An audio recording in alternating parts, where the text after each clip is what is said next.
दोस्तों नमस्कार, जोहार ही चलते हैं झारखंड सुबह की ताजा खबरों की ओर। लेकिन उससे पहले अगर आपने अभी तक इस चैनल को सब्सक्राइब नहीं किया तो कर ले, जिससे कि आपको झारखंड सुबह की ताजा खबर रोजाना मिलती रहे। पहली बड़ी खबर, राज्य में 70 फीट का रावण दहन, मुख्यमंत्री ने उतारे श्री राम की आरती, कहा 2 साल के बाद बृहद आयोजन हो रहा। राज्य के मोरहाबादी मैदान में मुख्यमंत्री हेमंत सोरेन ने रावण दहन कार्यक्रम में हिस्सा लिया। हेमंत सोरेन ने भगवान श्री राम और उनके छोटे भाई लक्ष्मण की आरती उतारी। इस कार्यक्रम में मुख्यमंत्री के साथ सरकार के कई मंत्री, विधायक और अधिकारी शामिल रहे। राज्य में 5 जगहों पर रावण का दहन किया गया। राज्य के मोरहाबादी मैदान में श्रद्धालुओं को सीएम हेमंत सोरेन ने संबोधित किया। कोरोना के 2 साल के बाद यह आयोजन किया गया है और यह अधर्म पर जीत का प्रतीक है। कार्यक्रम में हजारों लोग शामिल हुए। राजधानी राज्य के विभिन्न इलाकों से भ्रमण करने के बाद श्री राम और लक्ष्मण की झांकी मोरहाबादी मैदान में प्रवेश कर गई। झांकी के आगमन के बाद मुख्यमंत्री हेमंत सोरेन भगवान श्री राम और भ्राता लक्ष्मण की आरती उतारी। इसके बाद रावण वध किया। रावण वध से पहले कई तरह के सांस्कृतिक कार्यक्रम आयोजित किए गए। अगली खबर, झारखंड के लोगों के लिए खुशखबरी, 12 अक्टूबर से हेमंत सरकार देगी सुविधा। झारखंड में हेमंत सोरेन की सरकार इस वर्ष दिसंबर में 3 साल का कार्यकाल पूरा कर लेगी। इस अवसर को शानदार और यादगार बनाने के लिए सरकार ने कई स्तर पर तैयारियां कर रखी है। इस मौके पर हेमंत सोरेन सरकार की ओर से लोगों के बीच आउटरीच कार्यक्रम शुरू करने की तैयारी है।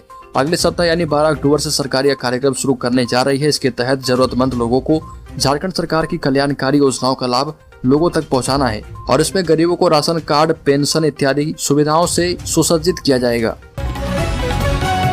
अगली खबर, गढ़वा में पीट कर अधेड़ की हत्या, घर में घुसकर घटना को दिया गया अंजाम।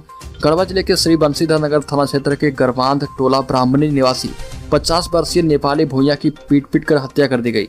गांव के 3 लोगों ने नेपाली भूइया के घर में घुसकर इस घटना को अंजाम दिया। घटना देर रात की है। इस घटना के बाद मृतक के परिवार में कोहराम मच गया। सूचना मिलने के बाद पुलिस मौके पर पहुंची, मामले की छानबीन की। मृतक की पत्नी इंद्र देवी के लिखित आवेदन पर पुलिस ने गांव के ही प्रेम भूइया, मनोहर भूइया एवं प्रदीप भूइया के खिलाफ प्राथमिकी दर्ज कर ली है। अगली खबर, लोहरदगा में पुलिस जवानों ने किया सामूहिक दुष्कर्म, महिला अस्पताल में हुई भर्ती। झारखंड के लोहरदगा जिले के सुदूरवर्ती नक्सल प्रभावित सेरी दाग थाना क्षेत्र में एक विधवा महिला के साथ सामूहिक दुष्कर्म का मामला प्रकाश में आया है। महिला को गंभीर हालत में इलाज के लिए सुबह लोहरदगा सदर अस्पताल में भर्ती किया गया है। फिलहाल महिला की स्थिति स्थिर बनी है। महत्वपूर्ण बात यह है कि इस घटना में पुलिस दुष्कर्म होने की बात तो पुष्टि कर रही है, लेकिन जवान के शामिल होने पर अभी जांच के बाद ही निष्कर्ष पर पहुंचा जाएगा। अगली खबर, रामगढ़ में बड़ा हादसा, ट्रक ने 2 बाइक सवार सहित कई लोगों को रौंदा, 6 की हुई मौत, सड़क जाम। आपको बता दें कि झारखंड के रामगढ़ जिले में एक बड़ा हादसा हो गया। एक बेकाबू ट्रक ने सड़क किनारे खड़े कई लोगों को रौंद दिया। इसमें 6 लोगों की मौत हो गई। कई घायलों का इलाज स्थानीय अस्पताल में चल रहा। घटना के बाद इलाके में कोहराम मच गया है। दशहरा का उत्सव फीका पड़ गया।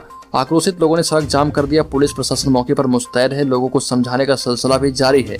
हादसे के बाद ट्रक लेकर चालक फरार हो गया। जानकारी के मुताबिक ट्रक पर कोयला लदा हुआ था और यह हादसा रामगढ़ जिले के बरकाकना ओपी क्षेत्र के हेहल स्थित पेट्रोल पंप के पास रामगढ़ फुरकुंडा मार्ग पर हुआ। एक तरफ लोग विजयदशमी की तैयारी कर रहे थे, वहीं इस हादसे ने त्योहार का रंग खराब कर दिया।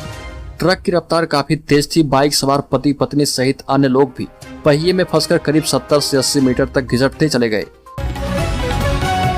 अगली खबर, हाथियों की चपेट में आने से बाल बाल बचे सिमडेगा के विधायक भूषण बाड़ा। वन विभाग पर जताई नाराजगी, सिमडेगा विधायक भूषण बाड़ा हाथियों की चपेट में आने से बाल बाल बच गए। बताया गया कि दिन भर आधा दर्जन गांव में पैदल घूम कर हाथी भगाने की सामग्री बांटने के बाद सिमडेगा विधायक भूषण बाड़ा देर शाम खुद मसाल लेकर हाथियों को भगाते हुए नजर आए। इस दौरान विधायक भूषण बाड़ा बिरनी बेड़ा गांव में हाथियों की चपेट में आने से बाल बाल बच गए। करीब 22 की संख्या में हाथियों का झुंड विधायक के बहुत करीब आ गया था। किसी तरह विधायक वहां से निकलने में सफल रहे। हालांकि इसके बाद भी विधायक का हौसला कम नहीं हुआ और वो हाथियों को खदेड़ने में डटे रहे और ग्रामीणों का हौसला भी बढ़ाते रहे।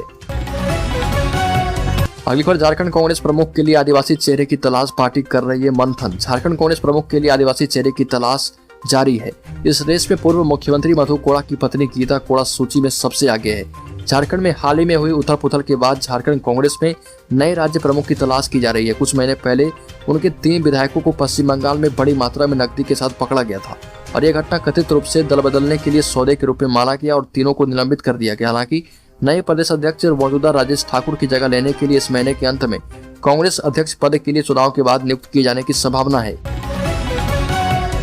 अगली खबर, झारखंड हाईकोर्ट के एक फैसले ने कर्मचारियों की मुश्किलें बढ़ा दी है, जिसकी वजह से प्रमोशन पर रोक लग गई। राज्य के 6th 7th पे कमीशन कर्मचारियों को बड़ा झटका लगा। दरअसल झारखंड हाईकोर्ट ने सभी विभागों में दिए जाने वाले प्रमोशन पर रोक लगा दी है। और इस संबंध में कार्मिक विभाग और डीजीपी को जवाब दाखिल करने का निर्देश दिया। अगली खबर जमशेदपुर में उत्साह के साथ मनाया गया आरएसएस का स्थापना दिवस, हुआ शस्त्र पूजन और पथ संचालन। झारखंड के जमशेदपुर में आरएसएस का स्थापना दिवस उत्साह के साथ मनाया गया। इस दौरान पथ संचालन और शस्त्र पूजन कार्यक्रम का आयोजन किया गया।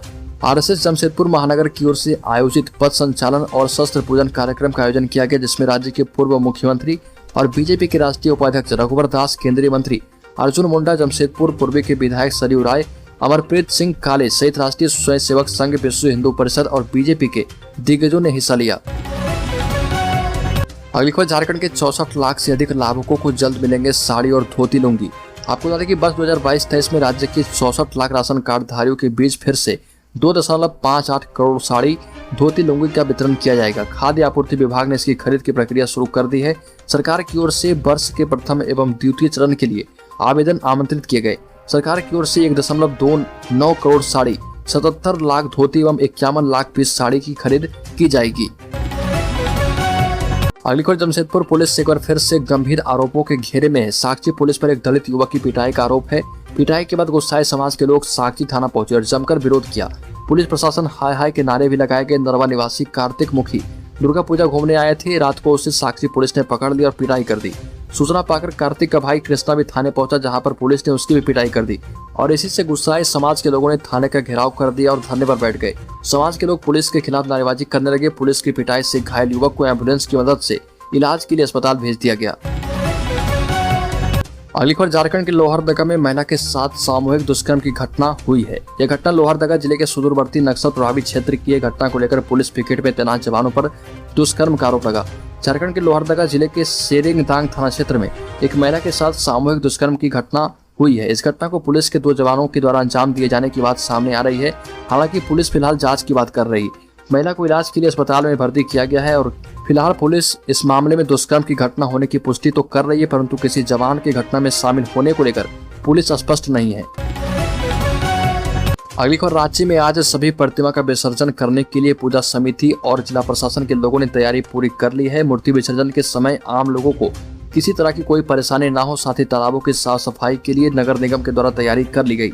गुरुवार को राजधानी रांची की सभी प्रतिमा का विसर्जन किया जाएगा। इसको लेकर जिला प्रशासन की तरफ से सभी तैयारियां कर ली गई है और चारों तालाबों में नगर निगम के लोगों की तैनाती की गई। पुलिस बल की अतिरिक्त टीम की भी तैनाती की गई है। इसके अलावा सभी तालाबों में डेंजरस जोन के रिबन लगाए गए ताकि मूर्ति विसर्जन करने आए लोग गहरे पानी में ना जाए। वहीं नगर निगम की तरफ से यह आदेश जारी किया गया कि सभी तालाबों में 48 घंटे के अंदर साफ सफाई का काम भी पूरा कर लिया जाएगा।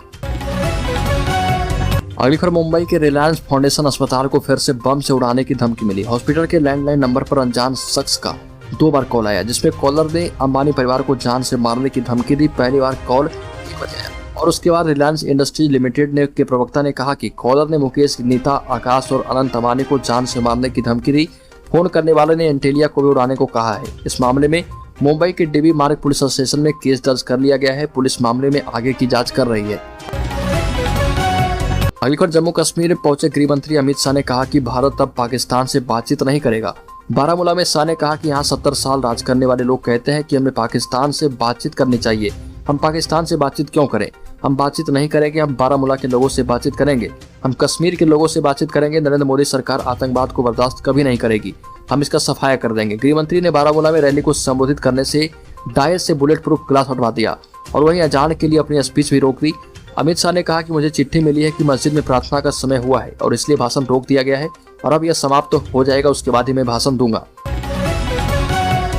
अगली खबर भारतीय नौसेना में इंसानों को लेकर उड़ने वाला ड्रोन शामिल होने जा रहा है। इस ड्रोन का नाम वरुण रखा गया है।